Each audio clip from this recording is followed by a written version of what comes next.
Voltei. Show. Eu tava onde? Aqui, tá. E o exemplo é que, só para a gente ter uma ideia, né? No século XIX, o Paraguai era considerado um oásis na América Latina. Não sei se vocês sabem o que é oásis. Oásis é aquele espaço, né, florestado, não florestado, aí é forçar uma barra, mas com alguma vegetação, né, com algumas espécies arbóreas, inclusive de médio, pequeno porte, ali no meio de um deserto, né, que basicamente é uma paisagem que se desenvolve a partir de um evento de erosão muito substancial sobre as dunas daquele deserto até chegar no lençol freático. E aí forma-se as condições interessantes para o desenvolvimento de um oásis, enfim. Então, a ideia no século XIX era que o Paraguai era um ponto fora da curva dentro da América Latina. Era como se fosse um país desenvolvido ou em busca de se tornar desenvolvido no meio da América Latina, que a gente sabe que nunca foi foco de desenvolvimento. Nunca foi pautado para ser um país desenvolvido desde o processo de colonização, tanto por Portugal como por Espanha. Sempre foi ponto de exploração e escoamento para fora, nunca de desenvolvimento interno. Então o Paraguai era um ponto fora da curva, por isso um oásis na América Latina. O Paraguai contava com parques industriais, ele produzia pólvora, materiais de construção, tecidos, roupas, ponchos, lenços, papel e tinta. A comunicação feita no Paraguai era por telégrafos. Telégrafo, que naquele momento era a tecnologia mais importante para a comunicação, mais desenvolvida. Ele era cortado por uma ferrovia, o país inteiro cortado por uma ferrovia. O Brasil até hoje, em 2020, tem uma malha ferroviária pífia. O Paraguai no século XIX já era cortado de ponta a ponta por uma ferrovia. E todas as atividades econômicas estavam concentradas na mão do Estado. E isso vai tomando corpo, né, vai tomando proporções tão significativas que o Estado paraguaio ele constrói uma frota mercante, ou seja, ele cria toda uma estrutura para quê? Para escoar a sua produção de modo muito qualificado. Ele cria toda uma estrutura pautada só no desenvolvimento, na complexificação desse fenômeno de escoamento dessa produção, por mais que dependesse de dois países, principalmente do Brasil, né? E essa frota mercante, né, ela navegava pela Bacia do Prata, pelos oceanos Atlântico e Pacífico. Olha só que fantástico isso, gente. Era uma frota mercante que era especializada em escoar as produções paraguaias pela Bacia do Prata. Já vimos no início dessa aula como que é essa bacia e como que ela é desenvolvida, né, construída, poderíamos dizer assim, pelo Rio Paraguai em contato com o Rio Paraná, tanto que está presente tanto na Argentina como no Brasil, né? E também se fazia presente nos oceanos Atlântico e Pacífico. Então, olha que disruptivo, olha que loucura isso. É um país latino-americano sem litoral, porém que constrói uma frota mercante, que contribui com o escoamento da produção na Bacia do Prata, que se faz presente nos oceanos Atlântico e Pacífico para contribuir com o aumento dos fluxos comerciais do Paraguai. Vocês imaginavam que o Paraguai era assim até 200 anos atrás? Não, né? Vamos entender o que aconteceu para ele ficar do jeito que ele está hoje. Geopolítica da Guerra do Paraguai. Eu vou um pouquinho atrás para passar para vocês um cenário de como estava a população naquele momento, tá? E como que isso degringolou, tá? O cenário ruim degringolou. Deixa eu ver quanto tempo que eu tenho, que eu vou falando e esqueço o tempo. Tem 4 minutos ainda. Estou em 4 minutos ainda. Vamos lá. A população paraguaia tinha uma vida tranquila e produtiva.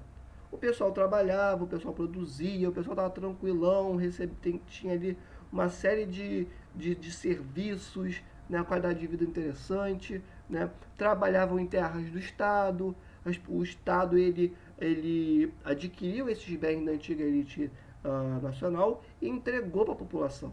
Então a população trabalhava naquelas terras, o pessoal não passava fome. O Estado se encarregava de construir as infraestruturas necessárias. Então, peraí, você está produzindo, sei lá, soja. Ah, tá, vamos botar soja. Está produzindo milho? Está produzindo milho? Peraí, vamos fazer aqui, ó, uma rodovia, uma ferrovia para você que seja. Então, o Estado, ele era o responsável por construir essas infraestruturas necessárias para o desenvolvimento e complexificação da atividade comercial paraguaia, como pontes, canais de irrigação, estradas. Não, peraí, você está na porção meio seca, falta água? Não, vamos construir aqui um canal de irrigação maneiro. Constrói um canal de irrigação e aí a pessoa consegue produzir. Estão percebendo como que era diferente essa postura do Paraguai? O Brasil exportando cana-de-açúcar, café nesse momento, né? Café pra caramba, pautado só em café, elite brasileira exportando café pra caramba, escravidão rolando adoidado. E o Paraguai desenvolvendo frota mercante. O Paraguai fazendo reforma agrária. O Paraguai com o Estado centralizando a economia e construindo infraestruturas para entregar para a população, para desenvolver a base da economia paraguaia. Por isso que ele era visto como um oásis na América Latina. O governo paraguaio financiava a educação da população em universidades dos Estados Unidos e Europa. Vocês acham que um país que está com tantos projetos de desenvolvimento, crescimento econômico, não ia mandar alguns de seus estudantes, alguns não, né? Todos aqueles estudantes que chegassem na educação superior para os Estados Unidos e Europa? O governo paraguaio, o Estado paraguaio financiava a educação da população, né, educação superior, nos Estados Unidos e Europa, as melhores universidades do mundo naquele momento. Ele queria o que? Uma mão de obra altamente qualificada para desenvolver esse crescimento robusto paraguaio. Isso aí acontece. O crescimento do Paraguai batia de frente com quem? Com os interesses da Inglaterra para a América do Sul. A Inglaterra era a principal economia nesse momento. Era como se fosse os Estados Unidos hoje em dia. E a Inglaterra está olhando para a América do Sul, está falando, e está percebendo ali, ó. Pô, o Paraguai aqui está com indústria, construiu marinha mercante. Os caras estão sinistros, estão sinistros. Pois é, ele pode crescer de um jeito tão grande que ele pode rivalizar com a minha presença na América do Sul. E aí, como é que eu fico? E outra, eu não quero o Paraguai enquanto um país produtor, com uma economia robusta e desenvolvida. Eu quero o Paraguai produzindo e exportando, que é para isso que ele serve. Porque essa era a visão dos europeus nesse momento, gente. Então, tem que ser bem claro. Nesse momento, a América do Sul é só polo de exploração e exportação. Ponto final. Então, a Inglaterra, que desenvolveu um projeto geopolítico aqui no nosso continente, ela olha e fala, isso aqui está errado. O Paraguai não pode crescer desse jeito, não. O que ela faz? Também tem um ponto fundamental, né? Além de tudo isso, esse crescente desenvolvimento paraguaio, os produtos deles eram mais baratos. Então ele literalmente estava chamando a Inglaterra na chincha para disputar mercado internacional. Porque tinha mão de obra qualificada, tinha infraestrutura e tinha preço. Disputava de frente. A Inglaterra ficou muito incomodada, muito incomodada. Sem falar que também tem um ponto muito importante. Solano Lopes, ele desenvolvia políticas protecionistas para o Paraguai. Ou seja, ele falava assim, não. Esse seu produto da Inglaterra não vai entrar no meu país. Sabe por quê? Porque eu já produzo ele internamente. Então, não vem para cá. Como que ele barrava? Ele colocava impostos, taxas sobre esses produtos, o que estimulava ainda mais a produção interna. Então ele não precisava dos investimentos estrangeiros, ele não queria que os produtos estrangeiros entrassem para desenvolver internamente, pelo próprio Paraguai. É muito louco isso, né? Ou seja, era de fato um crescimento autônomo e totalmente independente e sustentável. O que acontece? Inglaterra chega ali no Brasil, ali na Inglaterra, que são os principais países, né, pelos quais o Paraguai escoa a sua produção, fundamentalmente o Brasil, tá? O mais importante nesse sentido. Chega para esses dois países e fala, então, chega aqui, o que vocês acham de passarem a cobrar pedágios do Paraguai? E aí foram fazendo a cabeça do governo do Brasil e da Argentina, né? E começam a cobrar pedágios para o escoamento da produção do Paraguai, porque se cobram pedágios, esse preço tem que ser revertido para um ponto específico, que é o preço final do produto. Aí ele fica mais caro.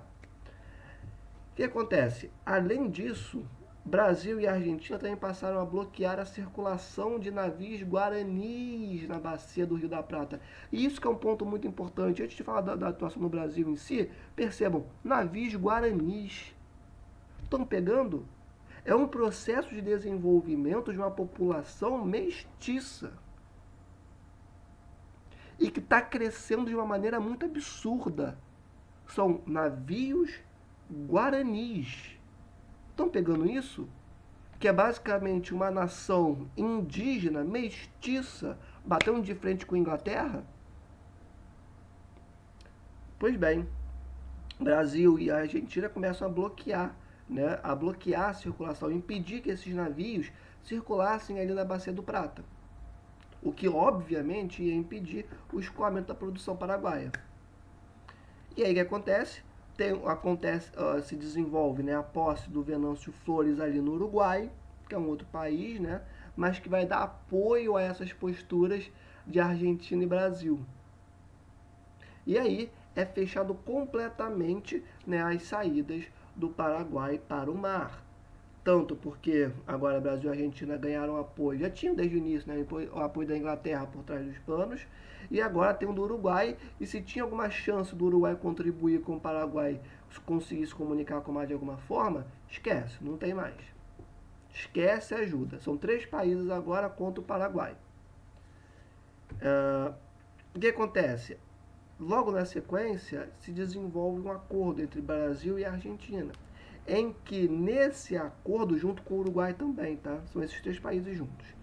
Esses países afirmam que, em caso de guerra contra o Paraguai, eles iriam se juntar, os 3 e iam para cima do Paraguai. Qual foi a reação de Solano Lopes a todo esse processo? Basicamente, ele virou para o Brasil e falou, então calma aí, invade terras brasileiras e a região de Corrientes, ali na Argentina. Professor, precisa saber onde é que é a região de Corrientes? Não, só precisa ter em mente que Solano Lopes promove a invasão de terras brasileiras e de terras argentinas em retaliação às atitudes desenvolvidas nesse momento. E por que ele fazia isso principalmente? Porque ele queria ter o controle da bacia do Rio da Prata. Se ele adquire o controle da bacia de um dos rios mais importantes de toda a América do Sul, não teria quem dizer para ele que não poderia escoar ou que teria que pagar mais. Não. Você quer ter acesso às águas desse rio? Então vai ter que deixar-o passar. Entenderam? Então ele busca o controle da Bacia do Prata por conta dessas configurações que se desenhavam nesse momento. A partir daí, Brasil, Argentina e Uruguai se juntam e formam a Tríplice Aliança. E a partir do momento que eles formam a Tríplice Aliança, eles decretam guerra ao Paraguai. E assim se inicia a Guerra do Paraguai, ou também o Genocídio Paraguaio. Deixa eu ver quanto tempo que eu tenho. 13 ainda, tem bastante tempo. Vamos falar do genocídio em si. Essa guerra durou mais ou menos 6 anos. Mais ou menos não, durou 6 anos. De 1864 até 1870. Preste atenção nesses dados que eu vou falar agora. 94% de todos os adultos homens paraguaios foram mortos. É difícil perceber, né? Que foi alguns séculos atrás, né? E a gente às vezes não consegue perceber. Mas o que aconteceu foi o seguinte: 3 países declararam guerra a um país, porque estavam apoiando a Inglaterra. E nesse conflito, a população paraguaia pegou em armas. Então, o exército paraguaio foi para frente, convocou mais pessoas para se alistarem, a população foi para a luta, pegou em armas e falou, não, peraí, vamos embora. E lutaram contra o Brasil, a Argentina e o Uruguai juntos. Qual foi o resultado? 94% dos homens paraguaios adultos morreram, foram mortos. 60% de toda a população feminina paraguaia foi morta. 94% de homens mortos, 60% de mulheres mortas. E o restante, o Paraguai perde, tá? Só para adiantar, o Paraguai perde essa guerra. E o que sobra, né? O que sobra das indústrias, da infraestrutura presente, foi vendido para empresários ingleses, para empresários brasileiros e para empresários argentinos. Pegaram? Basicamente o que aconteceu foi uma chacina, né? Eles aniquilaram o povo paraguaio, 94% dos homens foram mortos, 60% das mulheres foram mortas, e todas aquelas indústrias, lembram? Todas aquelas terras que foram repartidas, aquelas indústrias, toda aquela infraestrutura, né? Rodovia, ferrovia, tudo aquilo que o Paraguai fazia. Pois bem, o que restou, que não foi, né, destruído pela guerra, foi vendido. Para quem? Para empresários ingleses. Lembra que o Paraguai não deixava os ingleses entrar no seu mercado? Agora os ingleses entraram. É engraçado, né? Não é engraçado, é pavoroso. Mas é perceptível um padrão, né, de atuação dos países europeus quando a gente pensa no sul global. E aí, quando eu falo sul global, estou falando dos países subdesenvolvidos, né? Países presentes nas Américas, na África e na Ásia. Ah, você não quer deixar eu entrar? Então peraí, eu vou criar uma guerra, como foi feito na China, na guerra do ópio, para entrar no seu país e vender o meu produto, por mais que esse produto seja uma droga. Mesma coisa na Índia, mesma coisa em países africanos, mesma coisa no Paraguai. Só que no Paraguai, a Argentina não foi de frente. Ela manipulou Brasil, Argentina e Uruguai. Os três se juntaram e destruíram o Paraguai. E aí o restante foi vendido para quem? Para os ingleses, que conseguiram esse mercado. Conseguiram não só esse mercado, como todas aquelas infraestruturas que os paraguaios tinham construído de maneira autônoma. Os brasileiros conseguiram essas infraestruturas, alguns empresários brasileiros, e empresários argentinos também. Por isso a Guerra do Paraguai, gente, não é uma simples guerra, é um genocídio. Genocídio. Quando 94% da sua população masculina é morta e 60% da feminina é morta, quem sobrou? Percebem? Esse é um ponto para vocês começarem a entender o porquê que o Paraguai é o Paraguai de hoje em dia. Porque desde lá, no século XIX, dessa guerra que aconteceu, a Guerra do Paraguai, até hoje, 2020, o Paraguai não conseguiu se reconstruir. E o Brasil é um dos culpados. Vamos ver agora o espaço econômico atual do Paraguai. Quando a gente pensa na agropecuária, nós temos que algodão, soja, sementes oleaginosas, óleos vegetais e carne bovina são muito produzidos e exportados para o Paraguai.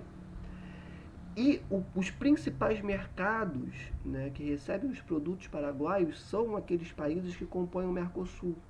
O Paraguai depende muito da América do Sul e mais ainda dos países que compõem o bloco Mercosul, que é ali onde ele consegue escoar grande parte da sua produção.